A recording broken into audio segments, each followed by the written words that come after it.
Ashama arkafuni orreftoni ko akam nagaa jirtu.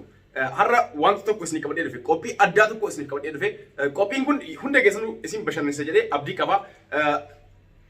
Qophichi akkam isin fakkaatee miidiyaalee garagaraa irratti arguu dandeessanii garuu sirba mana keessan keessa teessanii sirba sirbuudhaan nuuf ergu akkasumatti wal dorgomsiisnee badhaasa qaba jechuudha. Wanti kun akkanumaan hin finne badhaasni qarshii 1000 irraa jalqabee hanga 10,000tti deema.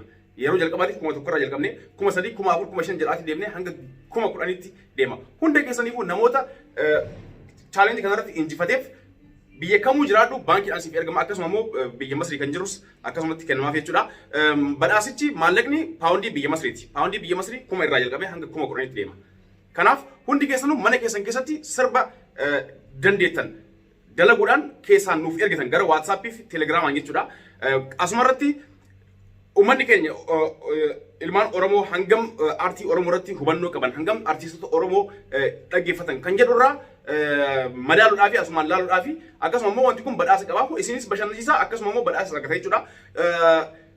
Filannoo murtiin challenge kana isinumatti murteessa. Hundi keessanuu isinumatti murteessa. Sirboota tokko tokkoon lakkoofsa tokko jennee lama jennee irra barreessina. Achi keessaa kan filattan kan caalu kan irra isinitti tole isin koomantii jalatti barreessanii filattan jechuudha. Sanboora filannoo keessan laalleeti murtii itti kenninaa jechuudha. Filannoo abbaa injifateef badhaasa maallaqa biyya Masrii 1,000 irraa jalqabee hanga 10,000tti deema. Kanaafuu jalqabarraa badhaasnaa jechuudha. Badhaasa kana immoo murtiin keessan akkuma isin jedhe isin dhaggeeffatanii murtii kennitan. Kanatu caala jettanii lakkoofsaan isiniif kaaya.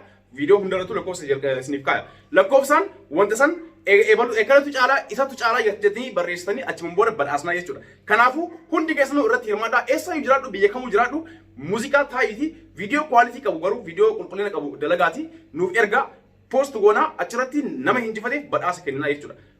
Badhaasni kun akka isin dabrine hundi keessanuu dandeettii keessan ibsadhaa. Muuziqaa afaan Oromoo bakka jirtanitti mana keessan keessa taa'aatii nuuf ergaa. Lakkoofsa bilbilaa koomanti kana jala isiniif kaaya. Koomanti gattuu qaati laalaan iddoo diskiripshinii fi koomantii jala isiniif kaaya. Koomanti yeroo seentan jalqaba irratti lakkoofsa bilbilaa kiyya argattu. WhatsApp fi Telegiraamaan naaf ergitanii akka viidiyoon keessan qulqullinni isaa irraa gadi hin buunetti jechuudha. Hundi keessanuu irratti hirmaadhaa. Bakka jirtanitti badhaasni kun isin dhaqqabaa. Nuufis wanta bareedaa aartii keenyaafis jechuudha akkasuma kanaafuu hundi keessan itti hirmaadhaan nagaa naaf ta'a baay'ee isin jaalladha hordoftoonni Abdii Muktaar Tube hundi keessan waliin deebinaa ammarraa jalqaba sa'aatii kanarraa jalqabaati nuuf ergaa kunoo lakkoofsa bilbilaa inumaayyuu asirra isiniif kaaya kunoo viidiyoo kana gubbaarra isiniif kaaya kunoo kan asirra jiru kana isuma fudhadhaa akkasuma koomantii jalatti isiniif kaaya garuu kana fudhadhaati nuuf gara WhatsApp nuuf ergaa hundi keessanuu amma sa'aatii kanarraa jalqaba hundi keessanuu hamileedha akkasuma immoo ofiis laaluudha kanaafuu hin irraanfatinaa. Viidiyoo kana share godhuudhaan iddoo hundaan gaya namni addunyaarra kan jirtu hundi akka sagalee kee nuuf ergitu abdii qabna. Hundi keessanuu waliif dabarsaa share gochuun garuu hin irraanfatinaa.